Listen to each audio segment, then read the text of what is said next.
Video में हम देखेंगे कि हमारे बॉडी के अंदर कौन कौन से ऑर्गन जो होते हैं वो डाइजेशन में हेल्प करते हैं, मतलब हमारे बॉडी में पाचन क्रिया में भाग लेते हैं। तो आइए समझते हैं। तो सबसे पहले ये डायग्राम देखते हैं। तो डायग्राम में आपको अलग अलग ऑर्गन देखने को मिल रहे होंगे। तो सबसे पहले आता है हमारा माउथ, ठीक है। यहाँ पे ये जो पार्ट दिख रहा है ये हमारा माउथ वाला एरिया है, मतलब हम खाना कहाँ से खाएंगे, माउथ से खाएंगे। तो माउथ जो होता है हमारे पाचन क्रिया की यानी कि हमारे डाइजेस्टिव सिस्टम की पहला ऑर्गन होता है। Mouth is the first organ of digestive system, ठीक है। उसके बाद माउथ के अंदर भी बहुत सारे ऑर्गन जो होते हैं वो आते हैं, जैसे कि टंग हो गया, सलाइवरी ग्लैंड हो गया, है ना, टीथ हो गया। तो ये सारे ऑर्गन्स माउथ के अंदर आते हैं। उसके नीचे थोड़ा सा नीचे जाएंगे तो यहाँ पे आपको फायरिंग्स दिख रहा होगा, ठीक है।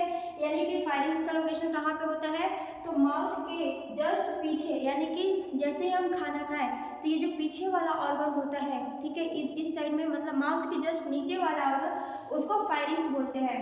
उसके बाद जैसे ही नीचे जाएंगे फायरिंग्स के नीचे एक और ऑर्गन आता है जिसको ओसोफेगस बोलते हैं। तो ये जो पार्ट दिख रहा है ये हमारा ओसोफेगस होता है। उसके बाद ये जो पार्ट दिख रहा है ये लीवर है, जहाँ पे खाने का मेटाबॉलिज्म होता है। और उसके बाद ये स्टमक है। उसके बाद ये हो गया हमारा पैनक्रियाज, और ये हो गया large intestine, small intestine, rectum and anus. तो ये सारे ऑर्गन जो होते हैं वो हमारे डाइजेस्टिव सिस्टम के पार्ट होते हैं, डाइजेशन में हेल्प करते हैं।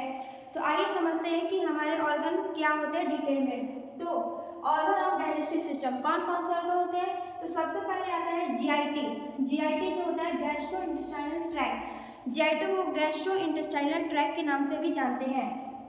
और दूसरा ऑर्गन होता है एक्सेसरी ऑर्गन, मतलब कि डाइजेस्टिव सिस्टम में दो टाइप्स के ऑर्गन भाग लेते हैं, पहला जीआईटी एंड दूसरा होता है एक्सेसरी ऑर्गन। जीआईटी का मतलब क्या होता है कि खाना जो हमारा होता है वो हमारे किस एरिया से होके गुजरा है, ठीक है। मतलब कि खाना जो होता है वो किस एरिया से होके गुजरता है उसको क्या बोलते हैं, गैस्ट्रो इंटेस्टाइनल ट्रैक्ट। जैसे समझते हैं कि हम यहाँ से खाना खा रहे हैं तो खाना जो होता है वो सबसे पहले कहाँ जाता है, माउथ में, फिर उसके बाद फायरिंग से होता है, ओसोफेगस से होते हुए, स्टमक से होते हुए, फिर इस एरिया से होते हुए फिर जाता है स्मॉल इंटेस्टाइन में, लार्ज इंटेस्टाइन में, फिर रेक्टम और एनस से फिर बाहर आ जाता है। तो जीआईटी मतलब क्या होता है, जीआईटी समझिए, जीआईटी का मतलब होता है गैस्ट्रो इंटेस्टाइनल ट्रैक्ट। ट्रैक का मतलब क्या होता है, तो ट्रैक का मतलब होता है हमारा रास्ता, ठीक है।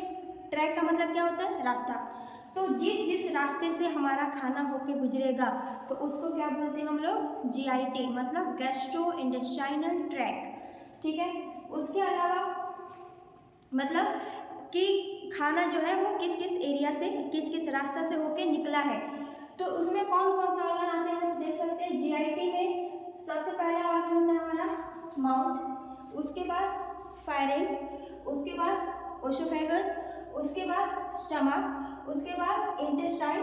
इंटेस्टाइन के तीन पार्ट्स होते हैं, डिओडेनम, जेजुनम और इलियम। उसके बाद आता है लार्ज इंटेस्टाइन, कैटकम, कोलॉन और रेक्टम। तो ये सारे ऑर्गन जो होते हैं वो हमारे जीआईटी के अंदर आते हैं। जीआईटी मतलब होता है गैस्ट्रो इंटेस्टाइनल ट्रैक्ट, मतलब कि खाना को पास होने का रास्ता। तो यहाँ से देख सकते हैं, तो सबसे पहले माउथ आता है, फिर फायरिंग्स, फिर उसके बाद ओसोफेगस, फिर स्टमक, फिर उसके बाद ये हो गया हमारा इंटेस्टाइन, ये हो गया लार्ज इंटेस्टाइन, रेक्टम, एनस। तो इस एरिया से खाना होके निकलता है बॉडी से। अब समझते हैं एक्सेसरी ऑर्गन। एक्सेसरी ऑर्गन क्या होता है, तो एक्सेसरी ऑर्गन का मतलब होता है, एक्सेसरी ऑर्गन का मतलब होता है कि खाना जो होता है वो हमारे जीआईटी से ना होके, ठीक है, मतलब उस एरिया से खाना पास ना होके वो जो ऑर्गन होते हैं वो हेल्प करते हैं खाना को डाइजेशन में, ठीक है, मतलब खाने को डाइजेस्ट करने में हेल्प करते हैं, और उसके अंदर एक्चुअल में खाना जाता है नहीं। तो सबसे पहला ऑर्गन देखते हैं हम यहाँ पे, तो 3 pair of salivary gland, 3 pair का जो सलाइवरी ग्लैंड होता है जहाँ से सलाइवा सिक्रीट होता है। तो खाना एक्चुअली सलाइवरी ग्लैंड में जाता है नहीं, वो क्या करता है कि अपने बॉडी से, यानी अपने ऑर्गन से, अपने पार्ट से एक एंजाइम सिक्रीट करता है जो कि खाने को डाइजेस्ट करने में हेल्प करता है। उसके अलावा आता है लीवर। लीवर से भी बहुत सारे एंजाइम का सिक्रीशन होता है जो खाने को डाइजेस्ट करने में हेल्प करते हैं। और उसके बाद आता है गॉल ब्लैडर, जहाँ से बाइल जूस का सिक्रीशन होता है, और ये क्या करते हैं, ये सारे ऑर्गन जो होते हैं उस रास्ते से खाना पास ना होके वो डाइजेशन में हेल्प करते हैं, उसको बोलते हैं हम एक्सेसरी ऑर्गन। ठीक है, तो अगर आपको मेरी वीडियो अच्छी लगे तो प्लीज़ मेरे चैनल को लाइक एंड सब्सक्राइब जरूर कर दें। और ऐसे ही इंफॉर्मेटिव यानी कि अगर आप चाहते हैं कि आगे भी और वीडियो बनाई जाए तो आप प्लीज़ चैनल को फॉलो कर दें और इस तरीके की वीडियो आपको मिलती रहेगी।